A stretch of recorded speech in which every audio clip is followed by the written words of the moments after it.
Vamos lá, vamos falar de tecnologia e internet, um assunto sobre o qual muita gente tem dúvidas aí, né? É essa questão da franquia de dados. O homem capaz de sanar as nossas questões nessa área, sem dúvida alguma, né? É o respeitável, admirável, né? Caluzaro. Tudo isso pra mim? Eu fiquei esperando alguém entrar.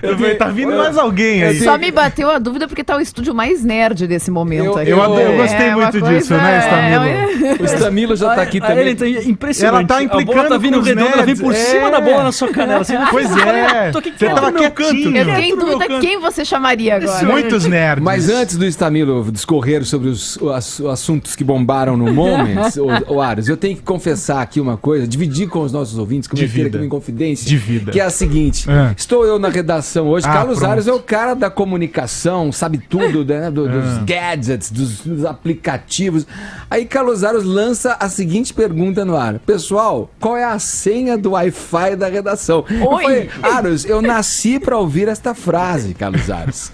Me explica essa história. Você conseguiu a senha? Eu consegui a senha, mas é porque eu tava com outro computador que não o meu. E aí, por isso eu não tinha senha. Porque eu tenho o computador, mantenho uma boa memória, Edgar. Esse é o ponto. Vamos falar da franquia de dados aí. O que é esse bicho de 7 cabeças? A verdade é a seguinte, foi um dos grandes assuntos do ano passado, quando o ex-presidente da Anatel colocou a culpa nos gamers pela alta demanda de tráfego na rede. Enfim, ele falou uma série de bobagens sobre o assunto.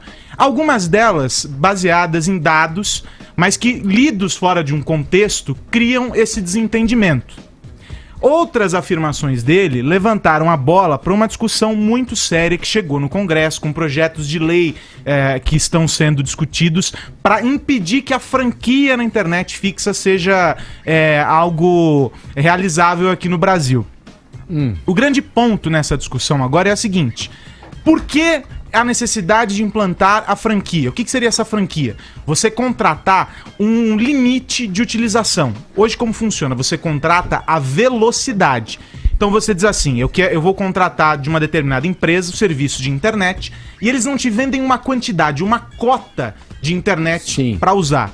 Eles te vendem a velocidade. Eles dizem, você pode trafegar até tantos mega.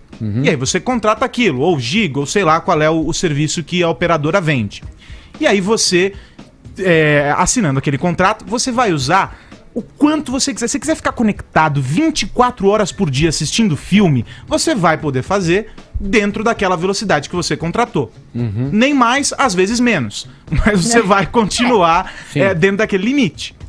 Essa discussão toda fez muito barulho no ano passado. E aí, nesse ano, comecinho de 2017, ela ganhou um novo tom. O ministro Kassab sinalizou que possivelmente a franquia vai ser implantada aqui no Brasil para a internet fixa na segunda metade do ano.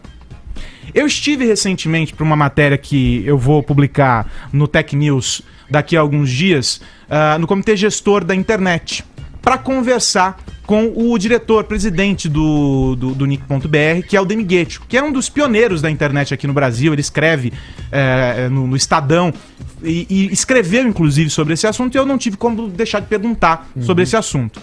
Ele, claro, falou assim, não vou dar a minha opinião como comitê gestor da internet. E eu vou explicar por quê. Porque o comitê gestor está diretamente envolvido nessa questão. Porque o comitê reuniu um grupo de estudos e estabeleceu um parâmetro para isso funcionar. Sim. Então, como gerou uma polêmica muito grande, os caras pediram o seguinte: vocês não podem ficar nessa história de dizer, não, porque é ruim, porque é bom, porque pode, porque não pode. Apresentem dados. E foi o que o comitê fez. E aí, o Demi, de maneira muito, muito didática, explica pra gente essa polêmica. Vamos ouvir e aí a gente comenta. Não é verdade que quanto mais você usa a internet, mais pesado fica isso para o seu provedor. Não é pelo menos diretamente proporcional. Vou dar um exemplo. Se você contratar, por exemplo, TV a cabo na sua casa, você tem direito a assistir filmes na TV a cabo, ou canais, o que for, e o tempo que você gasta com aquilo ligado ou não afeta a sua conta, porque tudo vem da mesma central no começo da instalação e, portanto, para eles é irrelevante se você passa o dia inteiro assistindo ou não, e já está previsto na sua estrutura.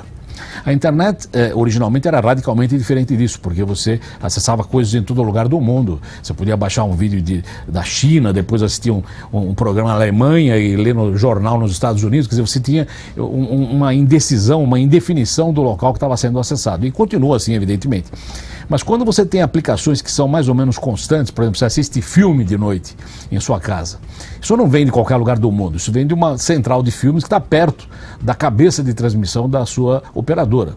Então, quanto mais filmes você assiste, estranhamente, pode ser mais barato para ela, porque isso já está do lado. Quer dizer, é como você usar um pedaço da internet para fazer TV a cabo. Então esse pedaço não devia crescer com o uso, porque não há um custo correspondente ao uso. Claro, se eu estou acessando diversos lugares do mundo, isso pode gerar um custo crescente com o uso, porque os cabos que vão aos lugares do mundo têm que ser contratados com maior bitola. Mas se eu estou assistindo algo que está na casa do provedor, o provedor não paga mais para me enviar isso durante 1 hora ou o dia inteiro. Então esses argumentos são um pouco misturados. Existem certamente condições em que é necessário ter um custo maior para você ir lá para fora, e existem situações que paradoxalmente, apesar de serem intensas no uso, são mais baratas para o provedor.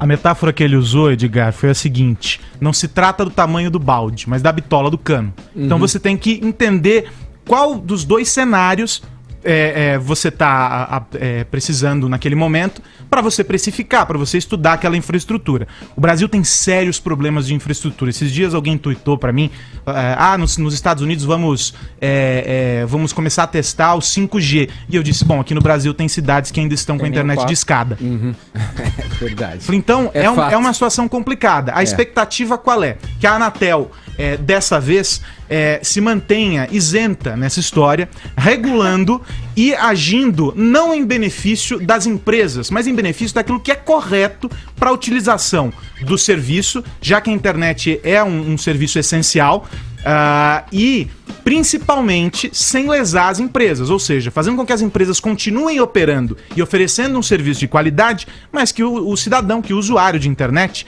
no caso do Brasil, pouco mais da metade da população, ainda precisamos avançar muito para conectar todo mundo, consigam usar a internet. Essa é a discussão. O ministro diz que em 2017, aliás, na segunda metade desse ano, né, no segundo semestre, isso vai rolar. Eu não sei se já desse modo, porque tem projetos tentando barrar isso. Mas é uma discussão boa e que interessa a todo mundo. Aguardemos, pois. Obrigado, Aros. Valeu, gente.